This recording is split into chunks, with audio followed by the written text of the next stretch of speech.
پاک ایران تعلقات کیا یہ معمول پر آ گئے ہیں؟ دونوں برادر ممالک مل کر دہشت گردی کے خلاف جنگ میں آگے بڑھیں گے؟ یہ بڑا اہم سوال ہوگا۔ اس پر بات کرنے کے لیے مشاہد حسین صاحب سینیٹر ہیں، مجھے جوائن کر چکے ہیں پروگرام میں۔ شکر گزار ہوں سر، آپ نے ایک بڑا زبردست ٹویٹ بھی کیا مشاہد صاحب۔ پاکستان اور ایران کے دیرینہ اور برادرانہ تعلقات ہیں، اوبویسلی سر دونوں کے مفادات بھی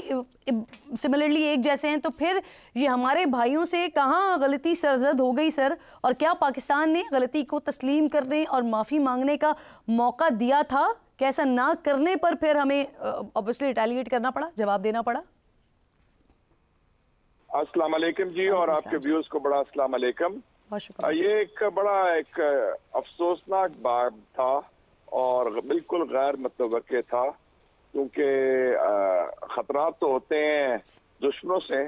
دوستوں سے نہیں ہوتے، لیکن کبھی کبھی غلط فہمی بھی ہو سکتی ہے، کبھی کبھی غلطی بھی ہو سکتی ہے،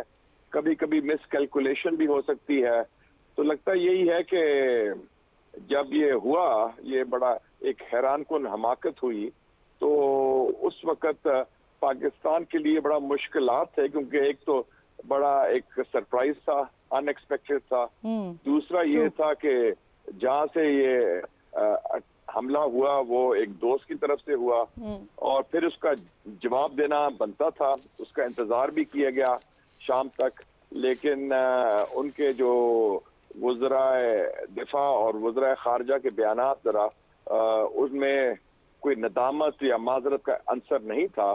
اور اس حوالے سے پھر بالکل صحیح فیصلہ کیا گیا کہ چونکہ پاکستان کی سالمیت پر حملہ ہوا ہے، پاکستان کے ٹیریٹری پر حملہ ہوا ہے، تو اس کا جواب دینا بنتا تھا، اور وہ بڑا اچھا جواب دیا، ٹکا کے جواب دیا، آرگنائز جواب دیا، اور جو مشن کہہ سکتے ہیں، جو مقصد تھا وہ پورا ہو گیا۔ ویل کوارڈینیٹڈ، ویل آرگنائز سر، صحیح کہہ رہے ہیں آپ۔ سر غزہ پر اسرائیلی حملے کے بعد ایک یکجہتی کی باتیں ہو رہی تھی، آوازیں اٹھ رہی تھی مسلم امہ کی طرف سے، اور مسلم امہ کو مل کر اسرائیل کو سبق سکھانا چاہیے، اور اس کا بڑا وکیل جو تھا وہ خود ایران تھا۔ تو سر کیا اس اقدام سے جو کچھ ہوا ہے ابھی 2-3 دن پہلے، اس سے یہ فلسطین کاز اس کو بھی نقصان پہنچا ہے مشاہد صاحب؟ جی بالکل، کیونکہ امید تو یہی تھی کہ توپوں کے رخ تل ابیب تک ہوں گے ایران کے، اور کچھ ریلیف ملے گا فلسطینی مظلوم عوام کو جو نسل کشی ہو رہی ہے ان کے خلاف اسرائیل کی طرف سے، لیکن حیران کن ایک ہوا کہ ہیٹرک آف حملے ہو گئے عراق، سیریا اور پاکستان۔ اس سے توجہ بھی ہٹی جو غزہ میں طوفان الاقصی ہے، اور اس پر جو ایک دراڑ بھی آ گئی مسلم یکجہتی جو تھی، جو بنی ہوئی تھی اسرائیل کے خلاف۔ تو یہ ایک بڑا افسوسناک پہلو تھا، اس غلطی سے، اس حماقت سے الٹا نقصان پہنچا مسلم یکجہتی کو بھی، اور میں سمجھتا ہوں ایران کے اپنے مفادات کو بھی۔ ٹھیک سر، آپ نے جیسے ذکر بھی کیا کہ دونوں ممالک میں بنیادی طور پر کوئی اختلاف نہیں ہے، لیکن پاکستان نے جو پھر ری ایکشن دیا، ایکشن کا جواب دیا، خود ایرانی حکومت نے اس بات کو تسلیم کیا کہ جو مارے گئے لوگ وہ غیر ایرانی تھے۔ سر سوال یہ ہے کہ وہ افراد وہاں پہنچے کیسے موجود تھے وہاں پر، اور کیا دہشت گردی کے خلاف مل کر آگے چلنے کا اعادہ کیا گیا ہے دونوں طرف سے؟ میں سمجھتا ہوں کہ یہ ایک تو یہ جو سارا بحران تھا، یہ قومی سلامتی کے حوالے سے ایک پاکستان کی تاریخ کا ایک بڑا بحران تھا، کیونکہ اس قسم کی صورتحال ایک دوست ہمسائے سے پہلے نہیں ہی ہوئی تھی، لیکن جو حکمت عملی اختیار کی گئی، اور بلکہ میں تو کریڈٹ دیتا ہوں پاکستانی قیادت کو، خاص طور پہ جو آرمی چیف ہیں جنرل عاصم منیر، اور بڑے دبنگ اور دانش مندی کے ساتھ جوابی کارروائی ہوئی، فوکسڈ کارروائی ہوئی، دہشت گردی پر کارروائی ہوئی، اور ہماری جو ڈپلومیسی ہے، سفارتکاری ہے، اس میں بھی بڑا اچھا انہوں نے کردار ادا کیا وزیر خارجہ جلیل عباس جیلانی کی قیادت میں۔ اور ایک اور پہلو بھی تھا کہ یہ ضروری تھا کہ جواب بھی دینا ہے ہم نے، لیکن ہم کوئی جنگ نہیں چاہتے تھے کہ حالات اور بگڑیں، تو اس حوالے سے میڈیا کا رول بڑا اہم تھا، اور جو میڈیا میسیجنگ بھی ہوئی، اور under the minister for information Murtaza Solangi صاحب، میں سمجھتا ہوں کہ یہ مثالی تھی، اور اس بحران میں جو کوارڈینیشن دیکھی اور پورے سسٹم نے جس طرح کام کیا ایک دوسرے کے ساتھ، اور کوئی زیادہ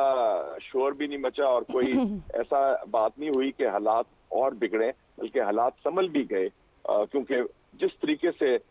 حکمت عملی تیار کی گئی اور اس کی جو عمل درآمد ہوئی وہ میں سمجھتا ہوں انوکھی تھی، اور وہ قابل فخر ہے کہ پاکستان نے اس بحران پر قابو بھی ڈالا، اور اب وقت آ گیا ہے کہ جو بالکل ٹھیک سر، یہ سفارتی تعلقات آپ کو کب تک نارمل ہوتے ہوئے دکھائی دے رہے ہیں یا ہو گئے ہیں؟ میرے خیال میں نارمل ہو گئے ہیں. دیکھیں نہیں، جب گفتگو بحال ہو گئی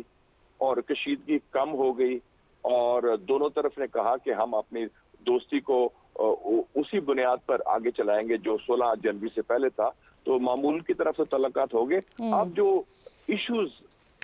یا غلط فہمیاں تھیں اب اس کو دور کرنے کا وقت ہے، اور اس میں دونوں طرف کے جو سیکیورٹی ادارے ہیں، دونوں طرف کے سفارتکار ہیں، وہ اس کو آگے لے کے چلیں. لیکن جو اچھی بات ہوئی کہ اس بحران کے دوران بھی پاکستان کا لب و لہجہ کوئی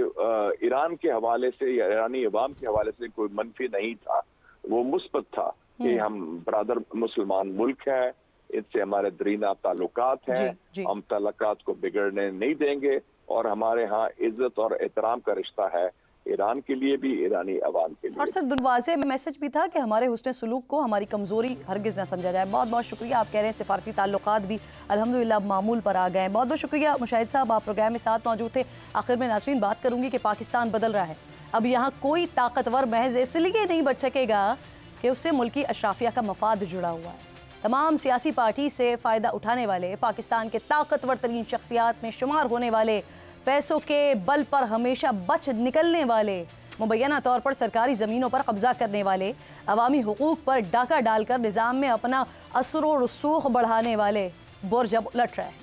بحریہ ٹاؤن کے ملک ریاض کے خلاف بڑا ایکشن شروع ہو گیا ہے. پاکستانیوں کا پیسہ منی لانڈرنگ کے ذریعے باہر بھیجا، لیکن پکڑے گئے تو تحریک انصاف کی حکومت نے انہیں ذاتی مفادات کے لیے پیسہ سرکاری اکاؤنٹ میں بھیجنے کے بجائے سپریم کورٹ کے اکاؤنٹ میں بھیجنے کی اجازت دے دی، جس سے ان کا کچھ جرمانہ ادا ہو گیا تھا. لیکن اب ایسا نہیں چلے گا. حساب تو دینا ہوگا اور لوٹا ہوا مال بھی واپس دینا ہوگا. ملکی اداروں کے ایکشن سے لگ رہا ہے کہ اب بچ نہیں پائے گا کوئی.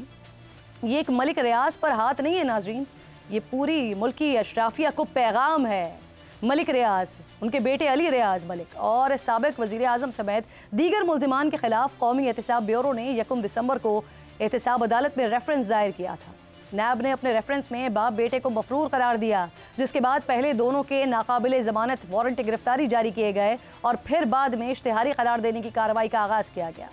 عدالت نے 8 جنوری کو ملک ریاض اور ان کے صاحبزادے علی ریاض ملک کے دائمی وارنٹ جاری کرتے ہوئے دونوں ملزمان کے اثاثے منجمد کرنے کا حکم دیا، اور اب ملزمان کی جائیدادیں ضبط کر لی گئی ہیں، جس میں وسیع اراضی، بحریہ ٹاؤن کے دفاتر، مختلف bank accounts, Lexus, Land Cruisers اور BMW جیسی مہنگی ترین گاڑیاں شامل ہیں. ملک ریاض اور ان کے بیٹے علی ریاض ملک کے خلاف کراچی میں بھی فراڈ کا مقدمہ درج ہو چکا ہے. رپورٹس کے مطابق ملک ریاض اور علی ریاض ملک نے بحریہ ٹاؤن کی تشہیر کی اجازت کے لیے مبینہ طور پر 18 کروڑ سے زائد کی رقم کے چیک جمع کروائے، جو باؤنس ہو گئے. مقدمے کے اندراج کے ساتھ ساتھ سندھ بلڈنگ کنٹرول اتھارٹی کی جانب سے بحریہ ٹاؤن کی فروخت اور اشتہاری مہم کا NOC بھی کینسل کر دیا تھا. دوسری طرف ملک ریاض نے PTI حکومت کی ملی بھگت سے برطانیہ سے آئے 35 ارب روپے جو سپریم کورٹ کے اکاؤنٹ میں جمع کروانے تھے، عدالت نے کروائی گئے تھے، اس کو بھی حکومت کا حق قرار دیتے ہوئے وفاقی حکومت کے اکاؤنٹس میں جمع کروانے کا فیصلہ سنا دیا ہے. آج سے کچھ سال پہلے تک ناظرین ملک میں یہ سوچ تھی کہ ملک ریاض اور ان کی فیملی پر ہاتھ ڈالنا مشکل ہی نہیں بلکہ ناممکن ہے. بلکہ جب 190 ملین پاؤنڈ کیس کی تحقیقات شروع ہوئی تھی، اس وقت بھی یہی سوچ پائی جاتی تھی کہ سیاسی لوگوں کو تو کٹہرے میں پھر بھی لایا جائے گا، لیکن ملک ریاض اور ان کے صاحبزادے علی ریاض کو نہیں چھیڑا جائے گا، ان کو چھوڑ دیا جائے گا. اللہ کرے کہ آنے والے حکمران بڑے لوگوں پر اسی طرح تاکہ قوم کا اعتماد بحال ہو سکے، تاکہ کوئی بھی بڑا، کوئی بھی اشرافیہ، کوئی بھی مجرم بچ نہ سکے.